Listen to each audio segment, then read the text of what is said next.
You're watching Alt-Tab, the video essay series where the video doesn't matter. Feel free to tab over to something else and continue with your life while listening. Unless you don't want to, in which case, enjoy this uninterrupted game footage. To say that Pokemon Sword and Shield have been a roller coaster of hype, disappointment, and backlash would be an understatement. Despite having an initial positive hype cycle when it was first properly revealed during the Direct earlier this year, with people already going nuts over their new waifus and memeing up the newest Pokemon like Wooloo, the tone quickly began to sour as new information slowly began to trickle in.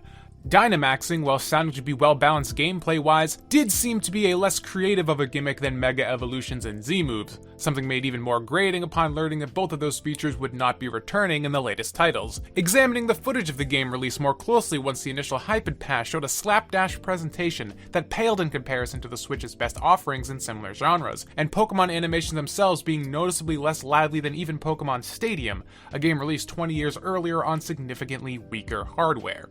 But the straw that broke the camel's back was the revelation from Game Freak that the National Dex, a feature that allowed all Pokemon from every region to be acquired in-game and not just the subset of monsters native to that game's region, was being cut to better focus on other elements of the game.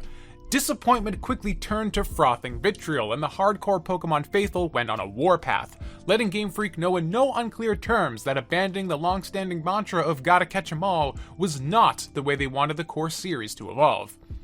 To someone standing on the sidelines, less involved with the series, they may be looking at the shit show that has become the discussion of these latest titles with a bit of confusion. Why exactly is this such a huge deal? Firstly, the context of Sword and Shield in the greater Pokemon meta needs to be understood.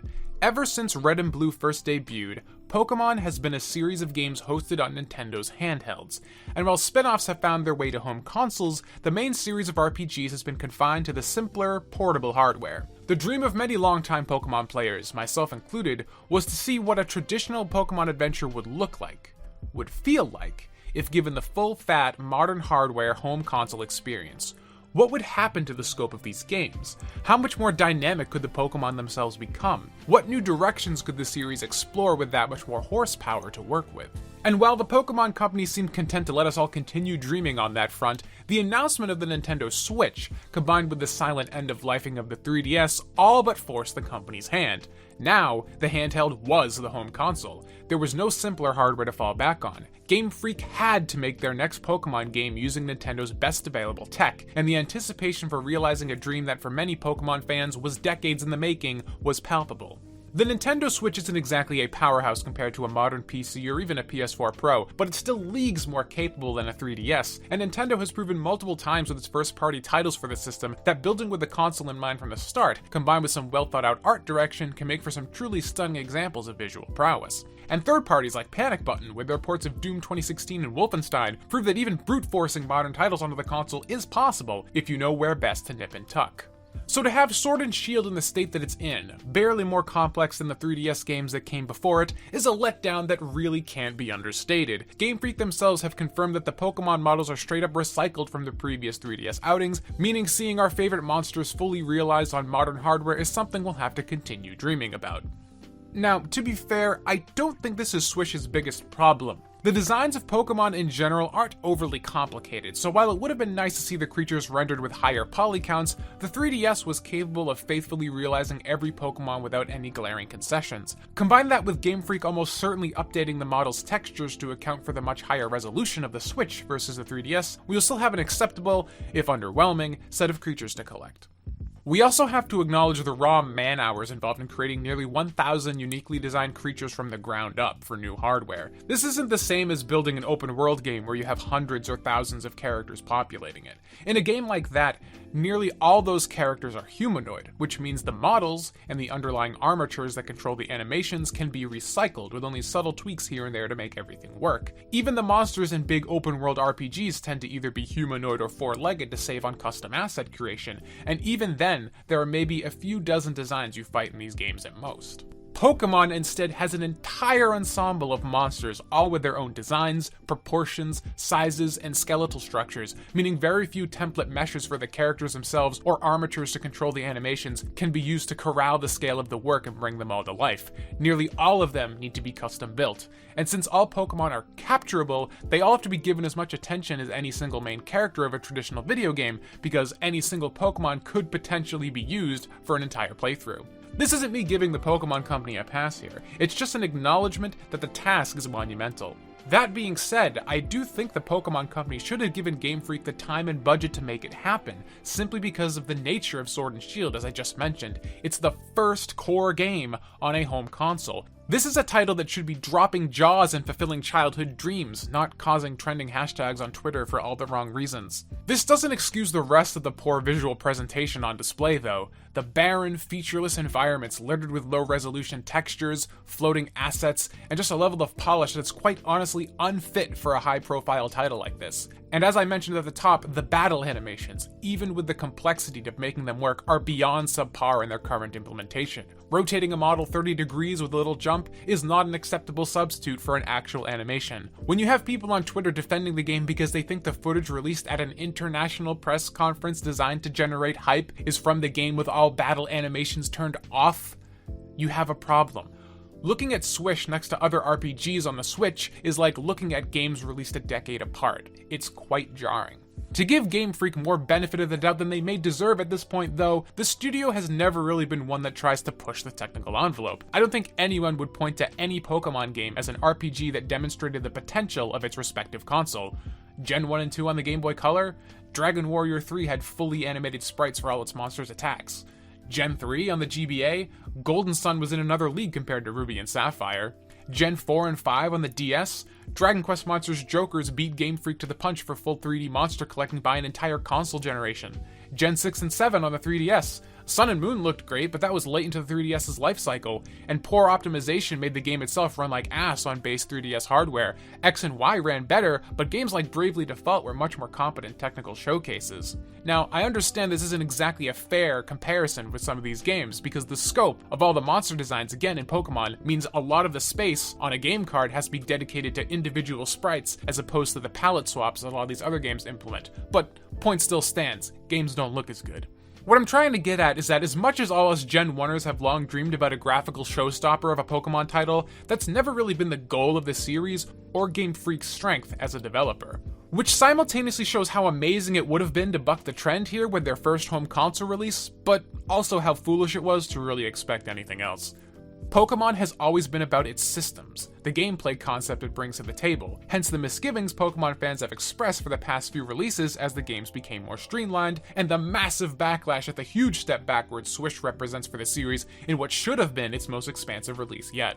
The timing of this entire announcement was also rather poorly planned. The Pokemon Direct before E3 was coming hot off the heels of the reveal of Pokemon Home, an upgraded replacement for the previous Pokemon Bank, a service that allowed for easy transfer and storage of a player's Pokemon between games. The obvious assumption was that the service was being retooled not just to better account for Pokemon Go, but also to prepare for players swapping monsters in and out of the Galar region of Sword and Shield. By announcing this new service first and setting expectations, then subsequently knocking them down by pulling the National Dex, Game Freak set themselves up to make an already contentious change even more damaging. So, the only real question we're left with at this point is, why?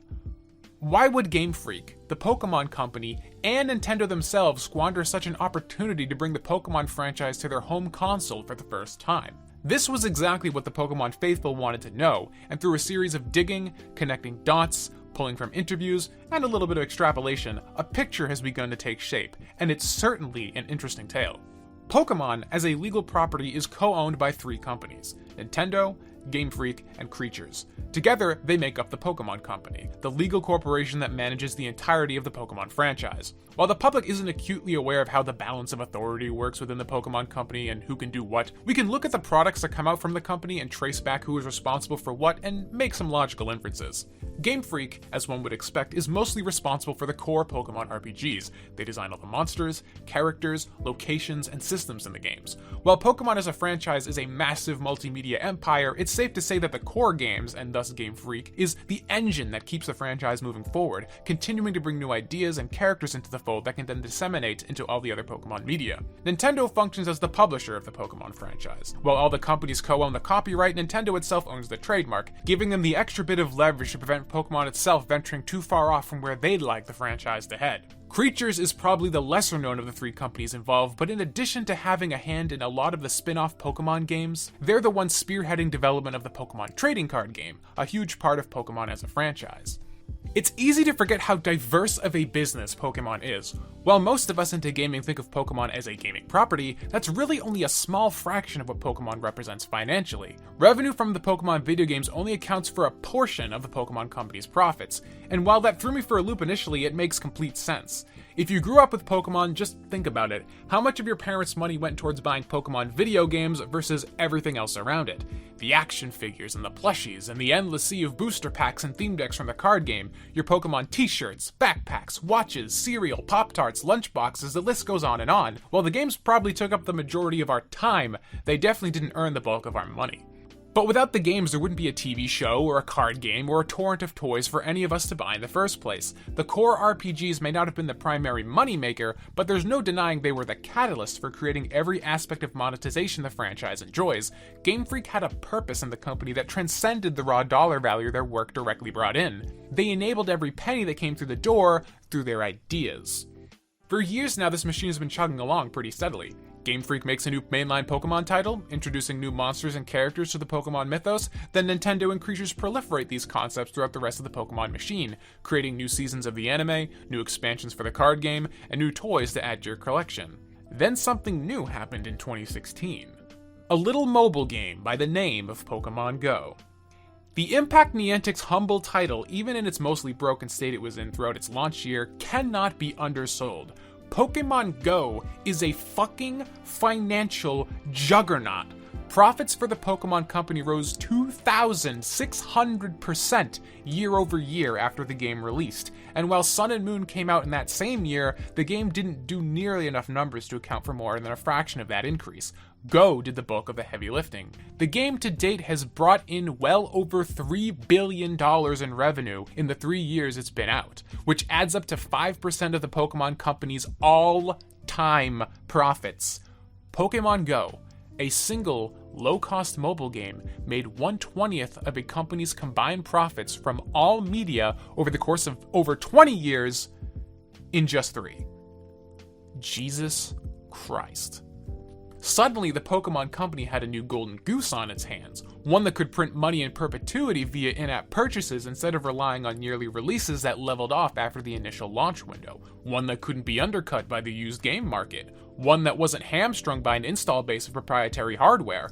Everyone has a phone, so everyone is a potential Pokemon Go player. The consumer buy-in to play Go is nothing. It's a free app for a phone they already have, but the potential revenue is limitless since players can throw as much money at the title as their lack of discretion allows. The consumer buy-in for Swish, on the other hand, is nearly $400 for a console and a full-price retail game, and the Pokemon Company only makes money off that initial purchase and maybe pennies from potential Pokemon Home subscriptions. Basically, the Pokemon Company discovered modern gaming monetization practices, and the path for them to pursue going forward was obvious. While this is great for the Pokemon Company as a whole, the revelation did massive damage to Game Freak's importance at the Pokemon Company, or so it would appear. Remember, Game Freak's work made decent money directly, but their real value was setting up potential merchandise for the rest of the company. They kept the engine moving. But here's this new variable, one that initially only had the original 150 Pokemon, none of the iconography or costly development hurdles that Game Freak had to reinvent every few years, and it had made more money in a year than they had brought in during their entire run at the company. It proved definitively that Game Freak didn't matter nearly as much as everyone at the Pokemon Company might have thought. Pokemon is a 20-year-old franchise now. It no longer has to constantly look forward to what's new to make money. It's a big enough cultural force that has existed long enough to cash in looking backwards, milking that sweet nostalgia for all it's worth. Combine that with the ubiquity of smartphones and the predatory psychological tactics of microtransactions, and you have a recipe for a low-risk, high-reward product, a far better ROI than what Game Freak could provide. Enter Project Town. Town is a working title for another RPG at Game Freak being developed simultaneously with Pokemon Sword and Shield. The company hasn't said much about the game yet, as it seems to still be early in production, but even just perusing the screenshots and footage so far shows a title with what can only be described as far more passion than what's on display in Pokemon Sword and Shield. The textures are so much more lush and detailed in Town, things like foliage having much more care paid to their designs, expanses of grass having higher resolution base textures with more interspersed detailed geometry to break up the patterns like patches of weeds and scattered pebbles, compared to basically nothing in Swish. Enemies and character models are much more detailed in this game as well, each sporting real-time cell shaders to give them dynamic shadows in Town, where models in Swish appear much more flat and lifeless.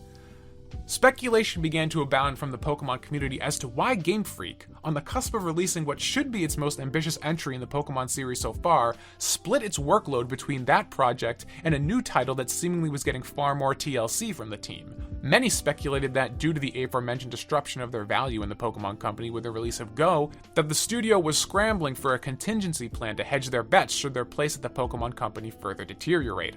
Others thought that maybe the team was just bored. They've been primarily making and remaking the same game for the last 20 years after all, with only a few other projects here and there. Still though, the timing. Why not wait until after Swish came out to build a new IP? Why hamper the core Pokemon experience in such a way? Was Go really that much of a threat? Sure, it made a ton of money, but the biggest complaint people had about Go was that it wasn't emulating the core Pokemon experience. It was something else entirely. What could be spooking Game Freak so much that they seem to feel a need to keep an ace up their sleeves? Thinking about it with more context, the answer's pretty obvious. Pokemon Masters. Pokemon Masters seems like the real threat Game Freak may have been sweating this whole time. It seems like the perfect storm of everything the more casual Pokemon fan could want out of a game, while also primed to bring back all of the monetization that the Pokemon company is already enjoying with Go, looking to get a second helping. Masters fills in the area that Go lacked at launch and to this day still only has half-baked. Battling. Masters is all about Pokemon battles, bringing a new semi-real-time battling system, allowing players to pair up a trainer and their trusted Pokemon to go all out, collecting badges, and become the champion. This is a mobile game that seems to actively cut into Game Freak's wheelhouse. It lifts the most compelling gameplay aspects of Pokemon for a lot of players, the battles, and focuses a tight, accessible experience around it. Just like Go leveraged the nostalgia of the Pokemon fanbase by debuting with the original 150 Pokemon, Masters hits the nostalgia nerve again by featuring iconic trainers like Red, Blue, Brock, and Misty prominently throughout the fully animated trailer for the game. A trailer that, mind you, before has only been given to mainline RPGs. A trailer that was last done for Pokemon Black and White 2, and more notably, wasn't done for Sword and Shield. This seems to confirm the theory crafting that Pokemon fans had been speculating, that the Pokemon company is doubling down on the casual nostalgic Pokemon fans and milking them for all they're worth via easily accessible, easily monetizable mobile games. From the outside looking in, Masters seems to be getting the tentpole treatment that a few years ago the mainline Pokemon RPGs would be getting. Looking at all the hype the Pokemon company is giving Masters, you almost kind of feel bad for Game Freak. 2 decades of hardcore work, single-handedly pushing the franchise forward, only to be cast aside when the IAP dollars start rolling in from Go. Swish seemingly doesn't matter to Game Freak, because compared to Masters, it doesn't seem to matter to the Pokemon company. All we'd really need now is confirmation from Game Freak themselves. And little did we know, we already had that confirmation. According to gaming website Video Gaming Chronicle, in an interview with Matsuya Onoe, oh god, I totally botched this guy's name, a programmer at Game Freak back at the end of May 2019, had already confirmed the community's theories before they'd even been formed. Onoe stated that there are 2 teams at Game Freak, Team 1, which was working on Town, and Team 2, that was working on Swish. And while there were a lot of synergy between the teams, and that Game Freak likes to take breaks from Pokemon in order to return to the series with new perspective, currently, the studio is putting more focus on Team 1's effort with Town and prioritizing it over Team 2's work on Sword and Shield, which is essentially exactly what the Pokemon community had theorized. While the why is still speculation, it seems that there's little doubt that, at least for now, Game Freak wants to try and put more of its time into IP that it solely controls. It's rather ironic that after 20 years of waiting for a mainline Pokemon RPG to hit home consoles, the stars finally align and the conditions are met for it to happen, and the entire industry shifts priorities, taking the wind out of its sails, giving us what, ironically, seems primed to be yet another hollowed-out console experience, even if it comes far closer than any console title has done before. A lot of us were wondering what Nintendo would do to fill the affordable price segment it's long dominated with its handheld business, now that the 3DS is all but dead, and the Switch unifying Nintendo's platform library. Having a single platform for both home and handheld use strengthening that console far beyond what it could do if it was competing with a more accessible handheld. But getting kids into Nintendo properties at a young age selling $99 to $149 devices has been the company's gateway drug for decades, and we were all wondering if a lower-cost Switch Mini was in the works, or something to that effect. And while that could still be in the cards, I think with Pokemon Go, and now Masters, at least for the Pokemon Company, their answer is obvious. Mobile is the new Game Boy, and quite possibly the new long-term home for Pokemon. Looks like our dreams might have to wait another few decades. Hey, so thanks for making it to the end of the video. This is a different kind of video than what I usually do on this channel, and it was actually a result of a lot of looking around and getting involved with the Pokemon community. A lot of the information from this video came from other sources on like Reddit and other YouTube channels and just people digging. I'm not nearly as tied into the Pokemon fandom as all these other people were, but I wanted to really kind of take all this information that I've been finding from other sources and put them all in one place because I thought the story, the narrative of Game Freak and Pokemon Sword and Shield was really interesting. But I also wanted to add in my 2 cents and some extra things that I extrapolated based on the information that I've been listening to and finding out, digging through all this controversy. In addition to working on this channel, I'm also making a game of my own, which you can check out the demo of over on Newgrounds. If you like these videos, or the game, I'd love if you could throw me $1 a month over on Patreon so I can keep the videos coming a couple times a week, and spend as much time as possible continuing to develop the game and learn more 3D animation and programming. And if you donate $5 a month, you get access to a weekly bonus podcast I make just for patrons. That's all I got for now. Till next time, remember to be the games you want to see. I am Games, signing out.